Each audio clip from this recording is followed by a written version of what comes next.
बुंदेलखंड में कहावत है, द्रोण कुंवराई कैसी कुतिया, ना घर के ना घाट के, ना हम लोग गांव में ही रह पा रहे हैं क्योंकि वहाँ कोई सुविधाएं नहीं है। हम आपको नहीं बता सकते, आप तो अपना काम करवाना है तो आप तो ये बोलें कि पैसा आप लोगों की मांग पूरी नहीं होगी तो क्या करेंगे?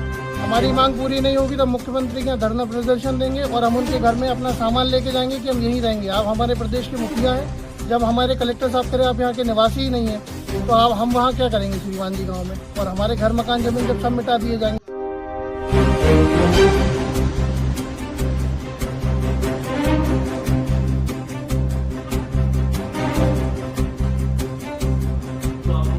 अब बंडा नगर में आपकी सारी स्टेशनरी की ज़रूरतों का भरोसेमंद ठिकाना विद्योदय स्टेशनरी।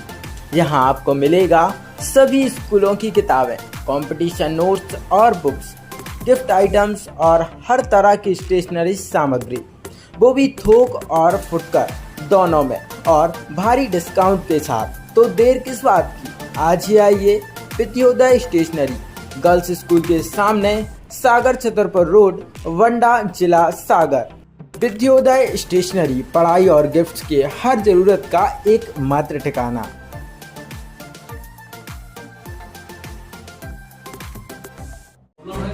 जिसको मैं देख पा रहा हूँ कि है प्रॉब्लम, तो वो प्रॉब्लम पे बात करेंगे और नॉलेज पहले ही लिखी है। और मनीष को बुलाओ, वो तो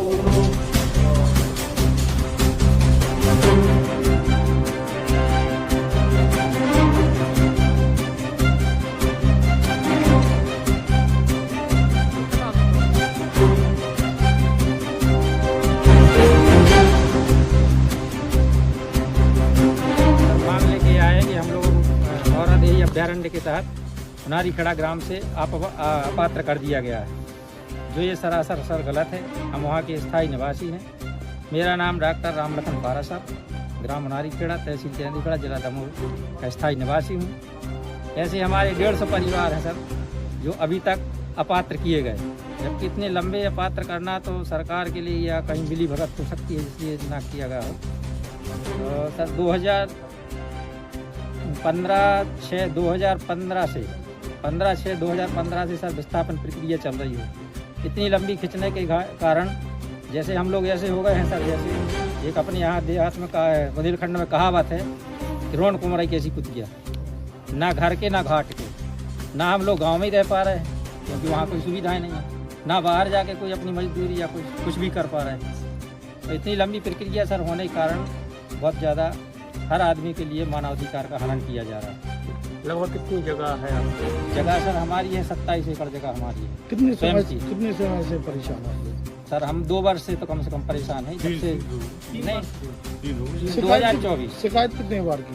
कई बार हम लोग कम से कम आवेदन 20 बार आवेदन दे चुके हैं। अभी क्या मांगे हैं आप लोगों की प्रमुख? हमारी यही मांग है और यही प्रशासन से हमारा निवेदन है कि हमें जल्दी से जल्दी विस्थापित किया जाए और हमारी जो मुआवजा राशि है वो हमें दी जाए, क्योंकि हम वहाँ के पिछले 7 पीढ़ी से निवासी हैं और हम सब लोगों की 20-20, 25-25 एकड़ से कोई भी ऐसा वो नहीं है किसान जिसकी इतनी जमीन ना हो। गांव में जंगली जानवर छोड़ दिए गए, कुछ लोगों के लिए वो शायद मनोरंजन का जगह है, लेकिन हम लोगों के लिए वो जानलेवा चीज़ें हैं और हमारी जगह और हमारे घर मकान मिटाए जा रहे हैं। तो उसके बाद भी प्रशासन से हमें इतना गिड़गिड़ाना पड़ रहा है जिसका कोई वो नहीं है। हमने ये उम्मीद प्रशासन से बिल्कुल नहीं करी थी और हमारे गांव के ज़्यादा से ज़्यादा लोग अनपढ़ हैं। इस चीज़ का प्रशासन बहुत ज़्यादा फ़ायदा उठा रहा है। जब कलेक्टर साहब के यहाँ जाते हैं तो बोल देते हैं कि मंत्री जी के साथ मीटिंग में, विधायक जी के साथ मीटिंग में। तो हमें यह लगता है क्या कलेक्टर साहब केवल मंत्री और विधायकों के लिए है, हम आम जनता की कोई सुनवाई नहीं होगी। हम लोग बहुत ज़्यादा परेशान हैं और प्रशासन से एक ही हमारा निवेदन है कि हमें से जल्दी विस्थापित किया जाए और हमारी मुआवजा राशि दी जाए, क्योंकि हमें सुनने में आ रहा है कि अभी चीते भी छोड़े जाने वाले हैं। जंगली हाथी तो आ ही चुके हैं हमारे गांव में, लेकिन उसके बाद भी कभी कोई प्रशासन का ना अधिकारी है ना कोई कलेक्टर साहब आए। ये गांव के लोग जिंदा हैं कि मर गए हैं? खतरे में है कि आप? खतरे में हैं। और हमने सुना है हमारे गांव में जो कुछ लोग हैं उनको किसी ने प्रशासन द्वारा या किसी टीम द्वारा उनको लालच दी गई कि आप हमें पैसा दें, हम आपको पात्र करवाएंगे, और ऐसे कुछ लोग पात्र हुए भी हैं जिनके बच्चे विकलांग कौन ने नहीं हैं। कहा है ऐसा? कौन है? ऐसे बहुत से लोग हैं, उन्होंने बोला कि पूरा सिस्टम है, हम आपको नहीं बता सकते। आप तो अपना काम करवाना है तो आप तो ये बोले कि पैसा आप देंगे। लोगों की मांग पूरी नहीं होगी तो क्या करेंगे?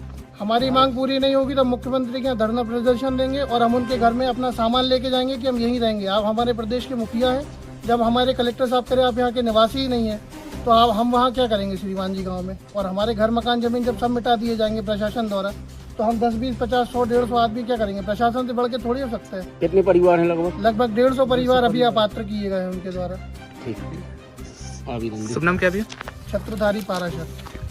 आए दमोह जिले से आए हैं, विस्थापन को लेकर परेशानी आ रही, लंबा समय हो चला सिखाए, तो आप किस तरह इनकी समस्या का निराकरण करेंगे? देखिए, ये जो चूँकि मुझे अभी यहाँ ज्वाइन करे 2 हफ्ता भी नहीं हुआ है, लेकिन उन्हारी खेड़ा गांव और कुछ और गांव के भी लोग मेरे पास आए और उनको विस्थापन की पात्रता सूची संबंधी या पैसा जमा होने संबंधी कुछ शिकायतें हैं। तो अभी तो मैंने इनको भी अवगत कराया कि हम पूरी जानकारी कंपाइल कर रहे हैं। पहले तो एक तो क्योंकि कुछ लोग हमारे पास आ पाते हैं, मेरा ऐसा मानना है कि कुछ लोग ऐसे भी हैं जो नहीं भी आ पाते हैं और समस्या में हैं। तो मैंने अपने कर्मचारियों को कहा है कि पहले तो हम पूरी जानकारी इसको कंपाइल कर लें और कंपाइल होने के बाद कैटेगराइज कर लें। तो इसमें देखिए कुछ समस्याएं हैं जिसका निदान कलेक्टर साहब के स्तर पे होना है, क्योंकि जिले में जो भू अर्जन का कार्य होता है वो कलेक्टर साहब का होता है।